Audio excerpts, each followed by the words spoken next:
तो हेलो, मैं आज आप लोग को बता दूं कि आज हमको रहा नहीं है, मतलब आज हम जो वीडियो बनाने वाले हैं और सावित्रीबाई फुले, ज्योतिबा फुले का पत्नी सावित्रीबाई फुले। ये कहानी स्टार्ट होता है, ऐसे बोला जाता है कि इन्होंने जो कि महिलाओं के लिए सबसे फर्स्ट जो कि स्कूल का ओपनिंग किया था। ये जरिए कहाँ से स्टार्ट है, कहानी कहाँ से स्टार्ट होता है? एक कहानी स्टार्ट होता है एक व्यक्ति जिनका नाम है ज्योतिबा फुले। ज्योतिबा फुले एक मिलिट्री स्कूल में पढ़े थे, और जब वो ज्योतिबा फुले मिलिट्री स्कूल में पढ़े तो उन्होंने देखा कि आसपास जो कि माहौल है शिक्षित महिलाओं में बहुत कम है। तो इन्होंने विचार किया उसके बाद जो कि सावित्रीबाई फुले को इन्होंने पढ़ाया। सावित्रीबाई फुले का जन्म 3 जनवरी 1831 ईस्वी में, और महज इनका जो कि शादी 10 साल की उम्र में हो जाता है। 1841 में इनका शादी हो जाता है ज्योतिबा फुले के साथ। ज्योतिबा फुले ही इनमें यह भावना डालता है कि सावित्री, तुमको पढ़ना चाहिए और समाज के लिए कुछ करना चाहिए। तो सावित्रीबाई फुले बोलते हैं कि मैं कैसे पढ़ सकती हूँ, मैं एक अनपढ़, इतनी कम उम्र में हमारी शादी ब्याह हो गई तो हम कैसे पढ़ सकते हैं। तो फिर ज्योतिबा फुले ने बोले कि तुमको पढ़ना पड़ेगा, अपने लिए नहीं तो इस समाज के लिए पढ़ना पड़ेगा, इस महिलाओं के लिए पढ़ना पड़ेगा। फिर ऐसा कुछ कहानी चलता है, और 1841 ईस्वी में इनकी शादी के बाद पढ़ना स्टार्ट करते हैं। पढ़ाते हैं कौन इनको? ज्योतिबा फुले पढ़ाते हैं। और जब ज्योतिबा फुले पढ़ाते हैं उसके बाद ज्योतिबा फुले कहते हैं, सालों पढ़ाई होने के बाद ज्योतिबा फुले कहते हैं कि सावित्री, अब तुमको ये सारा जो ज्ञान आपने अर्जित किया है, ये सारे ज्ञान को आपको समाज में प्रखरित करना है, विस्तार करना है, आप इस ज्ञान को आगे बढ़ाइए। तो इस पर अमल किया जाता है, और जो सावित्रीबाई फुले महिलाओं के लिए संघर्ष करते हैं। एक गांव है जिस गांव में सावित्रीबाई फुले रह रहे थे, उस गांव के बगल के घर में उनको पढ़ाने के लिए जाना था। ज्योतिबा फुले एक दिन घर दिखाए, उसके बाद बोले कि इस घर में आपको पढ़ाना है। बात आगे बढ़ती गई, सावित्रीबाई फुले पढ़ाना स्टार्ट की। फर्स्ट बार मात्र 9 बच्चा से इन्होंने स्टार्ट किया पढ़ाना, पर इतना आसान भी नहीं था। आप सोचिए, ये बात हम कर रहे हैं 1830, 31, 32 का जो बात कर रहे हैं।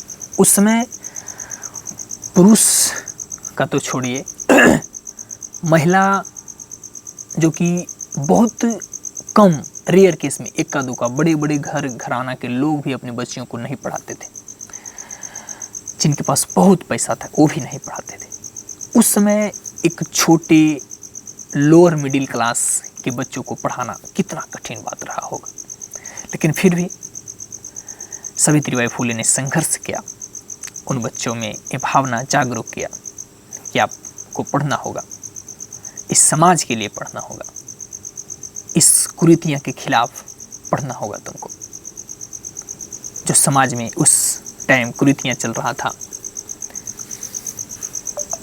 बाल विवाह, छोटे छोटे बच्चों को शादी ब्याह करवा देना, ये सारी कुरीतियाँ चल रहा था।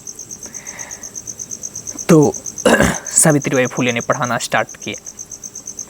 जब पढ़ाना स्टार्ट किए तो उसके बाद 9 बच्चा से मात्र स्टार्ट किए, एक छोटा सा स्कूल घर में। जब पढ़ाना स्टार्ट किए, प्रतिदिन पढ़ाने के लिए जाने लगे, तो जो कि फॉरवर्ड क्लास के लोग थे, जैसे कि पंडित और भूमियार वगैरह, ये सब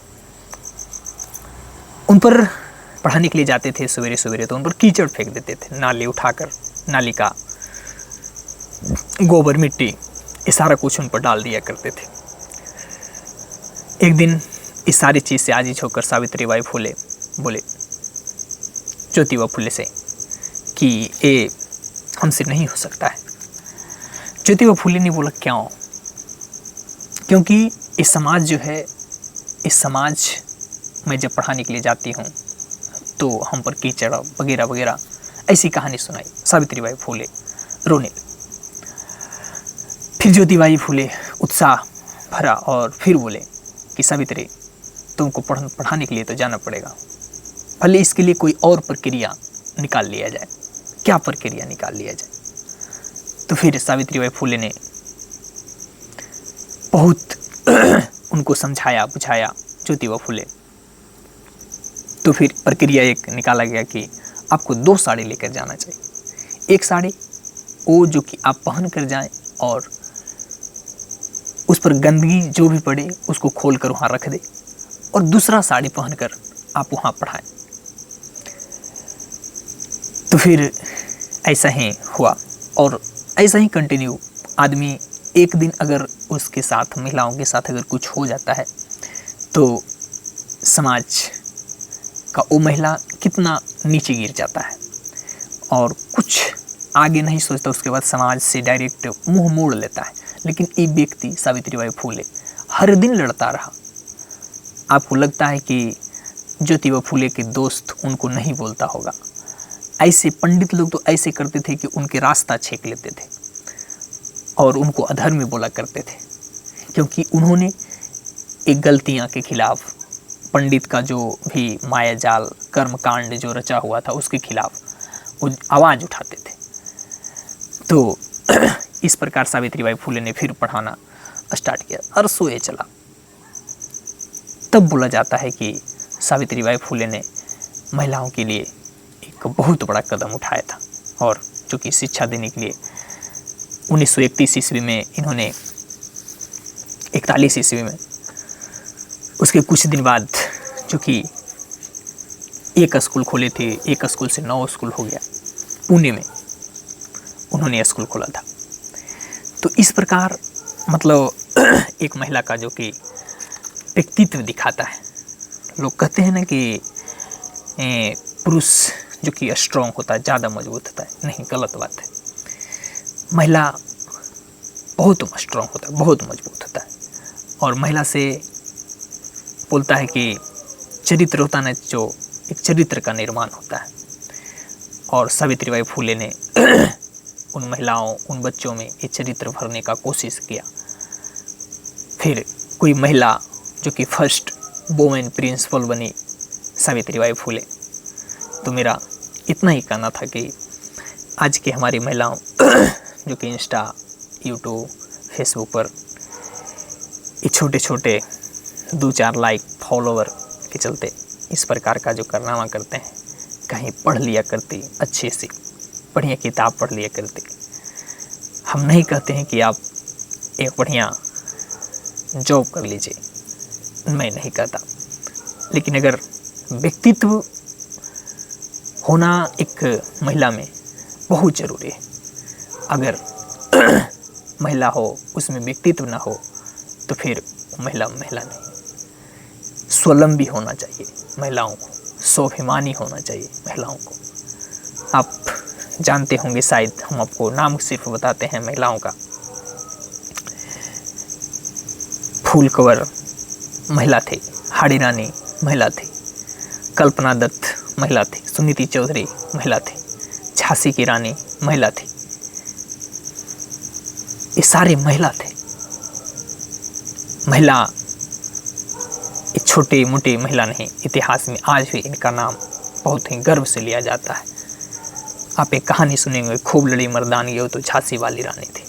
इसका मतलब ये बताता है कि उस समय 1857 की क्रांति के समय धरती नामर्द हो गई थी।